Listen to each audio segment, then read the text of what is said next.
আমাদের বর্তমান জমানায় যে সমস্ত ওয়াজ মাহফিল হয়, তফসির মাহফিল বলেন, ইসলামী সম্মেলন বলেন, ওয়াজ মাহফিল বলেন, সমাজে যেগুলি হয়, আমার চোখে দেখি এইগুলির অধিকাংশ ওয়াজ নয়, আওয়াজ। আমাদের সমাজে যে সমস্ত ওয়াজ মাহফিল হয় এর অধিকাংশ ওয়াজ না আওয়াজ, আওয়াজ। আবার যারা যারা ওয়াজ করেন তারা অধিকাংশরাই দিনের জন্য ওয়াজ করেন না, দুনিয়ার জন্য ওয়াজ করেন। ঠিক যে কইলেন, বুঝলেন কিনা একটু দেখেন, আপনি কেমনে বুঝলেন দিনের জন্য ওয়াজ করে না দুনিয়ার জন্য ওয়াজ করে? যে বুঝতে হবে।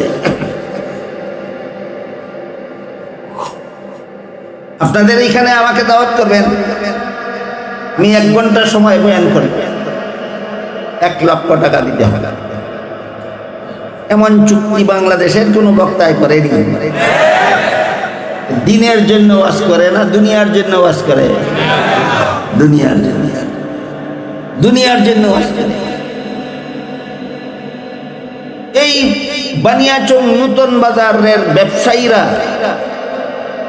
মাথার গাম পায়ে ফেলাইয়া যে পয়সা রুজি করে, এই রুজির থেকে চান্দা দিয়া কিছু তবিল জমা করিয়া তোমার মতো বক্তারে জামাই আদর পিঠা খাওয়াইয়া পকেটে যে পয়সা নিজের খুশি মনে ঢুকাইয়া দেয়, এরা যদি আয়োজনটা না করত, দুনিয়ার কোন অফিসে গিয়া কোন চাকরি করলে তোমার ডেলি 20,000 টাকা রুজি হইত? নিজের বিবেকরে জিজ্ঞাসা করো।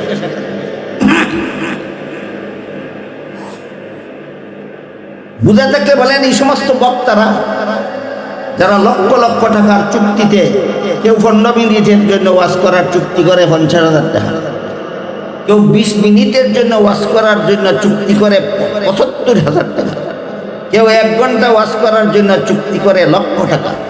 এরা দিনের জন্য ওয়াজ করে না দুনিয়ার জন্য? দুনিয়ার জন্য। কিছু আছে ওয়াজ না আওয়াজ, আর কিছু ওয়াজই আছে দিনের জন্য নয় দুনিয়ার জন্য। এই সমস্ত কারণে সারা জীবনই কোরআনের তাফসীর শুনে, বৎসরে বৎসরে তাফসীর শুনে, যেখানে সুযোগ পায় সেখানেই যায় শুনে, কিন্তু এখনো কোরআনের দৃষ্টিভঙ্গি বুঝে আসে না।